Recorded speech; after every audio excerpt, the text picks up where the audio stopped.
अस्सलाम वालेकुम। आज की वीडियो में हम डिसेंट ऑफ टेस्टीज की बात करेंगे। अब होता क्या, जो टेस्टीज होती हैं in males they develop in abdomen, लेकिन during passage of time in foetal life they enter inside scrotum, जहाँ पे उनकी फाइनल पोजीशन होती है और जिधर वो नॉर्मली प्रेजेंट होती हैं। और वो यहाँ तक आती कैसे, ये पूरा एक पाथवे है जिसके थ्रू ये आती हैं स्क्रोटम तक। होता क्या है कि इनकी जो डिसेंट है वो एसोसिएटेड किन चीज़ों से, बेसिकली जो मीजोनेफ्रोस है जो कि किडनी सिस्टम बनानी होती है वो एट्रोफी कर जाती है, और जो टेस्टीज हैं वो इतनी इनलार्ज हो रही होती है जिसकी वजह से होता क्या है कि फिर टेस्टीज आराम से ईजिली जो पोस्टीरियर एब्डोमिनल वॉल है उसके कॉर्डली मूव कर सकती हैं। दूसरा जो पैरामीसोनेफ्रिक डक्ट होते हैं, जो कि वी नो के in males they obliterate due to the presence of Mullerian inhibiting substance. तो उसकी वजह से होता क्या है कि क्योंकि पैरामीसोनेफ्रिक डक्ट भी प्रेजेंट नहीं होते, तो इस वजह से जो टेस्टिस हैं they can move trans एब्डोमिनली to the deep inguinal ring. And साथ में होता क्या है कि इनलार्जमेंट होती है एक स्ट्रक्चर की, which is known as processus vaginalis. And processus vaginalis ही बेसिकली एक स्ट्रक्चर है, हम देखेंगे, जो कि टेस्टिस को नीचे स्क्रोटम तक लाता है इंग्वाइनल कैनाल से। और साथ ही कुछ और फैक्टर्स होते हैं जो टेस्टिस की डिसेंट में एड करते हैं, जिस तरह इंक्रीजिंग इंट्रा एब्डोमिनल प्रेशर। अब होता क्या है कि ड्यूरिंग 26th वीक या by the time of 26th week जो टेस्टीज होती हैं वो एब्डोमेन से इंग्वाइनल कैनाल वाले एरिया तक आ चुकी होती हैं। They have descended retroperitoneally, descend करती हैं। They have descended retroperitoneally from superior lumbar region of the posterior abdominal wall to deep inguinal ring. यहाँ पे वो प्रेजेंट होती हैं। अब होता क्या है कि जो इनकी डिसेंट होती है ना, वो बेसिकली कंट्रोल कौन करा रहा होता है, एंड्रोजेंस की सिक्रेशन, एंड्रोजेंस की प्रोडक्शन कंट्रोल करा रही होती है, जिसमें मेन आपको टेस्टोस्टेरोन ही आता है। अब होता है कि एक स्ट्रक्चर होता है जिसका नाम होता है गुबरनैकुलम। ये हरा हरा दिखाया हुआ है। गुबरनैकुलम का काम क्या होता है कि gubernaculum basically through anterior abdominal wall एक पाथवे बनाता है जिसके थ्रू जो प्रोसेसिस वेजाइनालिस है, जिसके थ्रू वो इजीली प्रोसेसिस वेजाइनालिस टेस्टिस को नीचे स्क्रोटम तक लेकर आ सकता है। जिस तरह यहाँ पे दिखाया हुआ है, ये दिखाया हुआ है, ये दोनों जगहों पे टेस्टिस बन रही हैं एंड ये प्रोसेसिस वेजाइनालिस है एंड ये गुबरनैकुलम अटैच हुआ है। गुबरनैकुलम बेसिकली एंटीरियर एब्डोमिनल वॉल के थ्रू एक पाथवे बना रहा है और ये डेवलपिंग पीनस है, जिसकी वजह से हो क्या रहा है कि प्रोसेसिस वेजाइनालिस, ये जो टेस्टी है, इसको नीचे इंग्वाइनल कैनाल से नीचे लेकर आ रहा है स्क्रोटम तक। तो होता है कि बाय 26th वीक टेस्टी यहाँ तक पहुंच चुकी होती है इंग्वाइनल रिंग तक। फिर होता क्या है कि ड्यूरिंग 26th वीक की टेस्टीज की डिसेंट होना शुरू होती है, प्रोसेसिस वेजाइनालिस लेकर आ रहा होता है। एंड टेस्टीज की डिसेंट होती कब तक है, टेस्टीज की डिसेंट 32 वीक्स पे जाके फुली हो जाती है, यानी at by the time of 32 weeks both testes have descended to the scrotum.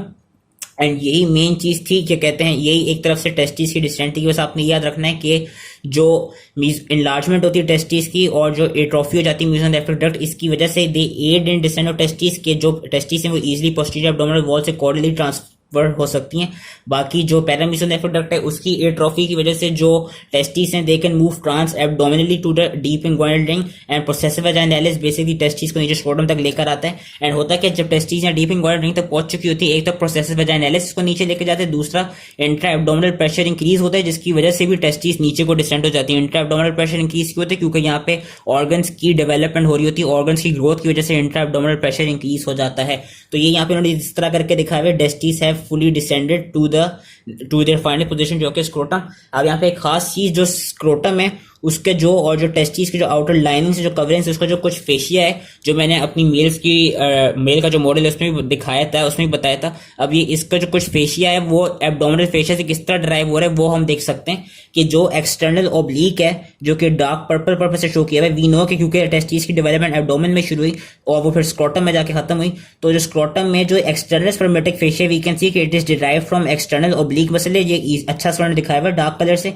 And we can see जो इंटरनल स्पर्मेटिक फेशिया, जो कि अंदर की थिन सी लाइट पिंक सी दिखाई हुई है, वी कैन सी कि ये इंटरनल स्पर्मेटिक फेशिया कहां से ड्राइव होता है, ये होता है ट्रांसवर्स एब्डोमिनल मसल के फेशिया से, ट्रांसवर्स एब्डोमिनल मसल के फेशिया से ड्राइव होता है। बाकी आपका इसमें हम देख सकते हैं कि ट्रांसवर्स एब्डोमिनल नहीं, सॉरी ये मैंने गलत कर दिया, ट्रांसवर्सैलिस फेशिया से। यस, मैंने क्योंकि कहा था कि जो ट्रांसवर्स एब्डोमिनल मसल होते हैं वो कुछ नहीं बनाता, जो ट्रांसवर्सैलिस फेशिया होता है ना, ट्रांसवर्सैलिस फेशिया से इंटरनल स्पर्मेटिक फेशिया डिराइव होता है। एंड साथ में ये जो यहाँ पे इंटरनल ओब्लिक इन्होंने दिखाया हुआ है, internal oblique we can see internal oblique से क्रिमेस्टेरिक मसल बन रहा है और क्रिमेस्टेरिक फेशिया बन रहा है। तो ये थी इसकी डिसेंट। एंड जैसे ये डिसेंट कर जाते हैं, जो प्रोसेसिस वेजाइनालिस होता है, जिस स्टॉक के थ्रू वो कनेक्टेड होता है, वो स्टॉक फिर उसकी ऑब्लिटरेट कर जाती है, डीजनरेट कर जाती है। उन्होंने दिखाई हुई कुछ रेमनेंट्स हैं स्टॉक के प्रोसेसिस वेजाइनालिस के। और जो प्रोसेसिस वेजाइनालिस का डिस्टल पार्ट होता है ना, जो कि इन्होंने ये दिखाया हुआ है, ये डिस्टल पार्ट बेसिकली बनाता है ट्यूनिका वेजाइनालिस। टेस्टिस में प्रोसेस वेजाइनालिस बना देता है। जो डिस्टल पार्ट इसका, distal part remains, it doesn't obliterate, it forms tunica vaginalis. ये जो पीछे को दिखाया हुआ है, दिस इज एपिडिडिमिस, और ये फिर है सारी vas deferens. And we can see कि due to the route of descent of testis, इसी से हमें पता चल रहा है कि इस टेस्टिस का क्योंकि डिसेंट का जो पाथवे वो बिल्कुल इस तरह का कॉम्प्लिकेटेड है कि एब्डोमेन से शुरू होकर नीचे को जा रही, इसलिए जो वास्ट रेफरेंस है कि जो और जो उसकी जो टेस्टिकुलर वेसल्स हैं उनका जो कोर्स है वो इसलिए थोड़ा डिफरेंट होता है। और उसकी डिफरेंस होने की वजह क्या है, वो यही है क्योंकि उसकी जो टेस्टिस हैं उनकी जो डेवलपमेंट है वो इस तरह हो रही होती है कि उसकी डिसेंट की वजह से जो उनका अपना पाथवे डक्टस डेफरेंस का और टेस्टिकुलर वेसल्स का वो डिफरेंट हो जाता है। बाकी इससे रिलेटेड जो एनोमलीज हैं जो मोस्ट इंपॉर्टेंट है विच इज क्रिप्टोऑर्थोडिज्म। क्रिप्टोऑर्थोडिज्म में बेसिकली होता है कि टेस्टिस जो है वो डिसेंड नहीं कर पाती, वो स्क्रोटम तक आ नहीं पाती, तो यूजली इतना मसला करता नहीं है। इस तरह ने ये यहाँ पे कुछ फिगर्स दिखाई हुई कि टेस्टिस यहाँ पे या तो ऐसा हो सकता है अगर स्क्रोटम में प्रेजेंट ना हो, सही से डिसेंड ना हो पाई हो, तो वो इन 4 पोजीशंस में प्रेजेंट हो सकती है। जो मोस्ट कॉमन है वो at the level of deep ring of inguinal canal present होती है अगर वो सही से डिसेंड नहीं हुई हो। इनमें मसला तब होता है अगर इनकी सही से डिसेंड नहीं हुई भी हो ना, तो उन मेल्स में हाई रिस्क है कि they can develop germ cell tumour, तो उसका यही एक क्लिनिकल है।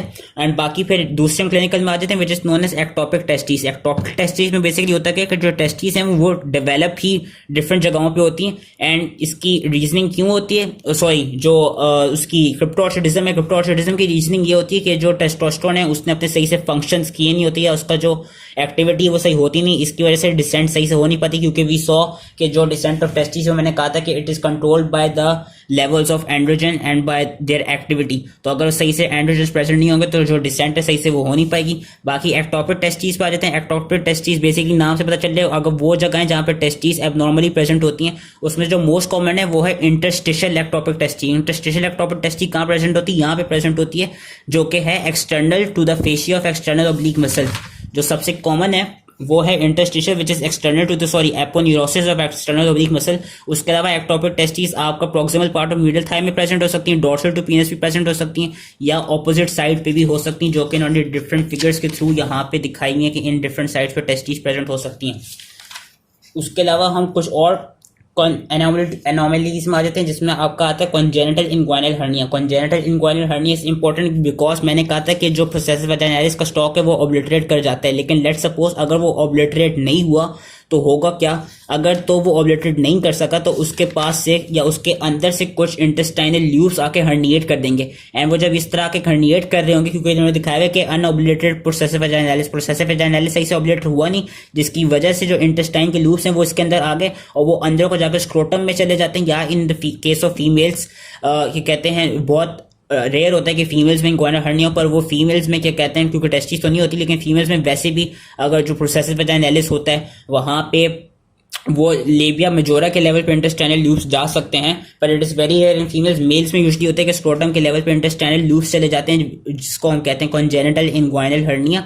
बाकी एक और कंडीशन होती है which is known as hydrocele. Hydrocele में क्या होता है कि अगर जो प्रोसेस वेजाइनालिस है वो सही से ऑब्लिटरेट ना हुआ तो उसके अंदर जो पेरिटोनियल फ्लूइड है ना वो आ जाता है और वो पेरिटोनियल फ्लूइड आके भरने लग जाते हैं, जिसको हम कहते हैं हाइड्रोसील। जो उन्होंने यहाँ पे दिखाया है कि जो पेरिटोनियल फ्लूइड है ये आके भर रहा है उस अनऑब्लिटरेटेड जगह को, जो कि अनऑब्लिटरेटेड प्रोसेस वेजाइनालिस की प्रोसेस वेजाइनालिस सही से ऑब्लिटरेट हुआ नहीं, जिसकी वजह से यहाँ पे पेरिटोनियल फ्लूइड आ रहा है। तो अगर तो स्क्रोटम में जाके लाइक करे it is known as scrotal hydrocele.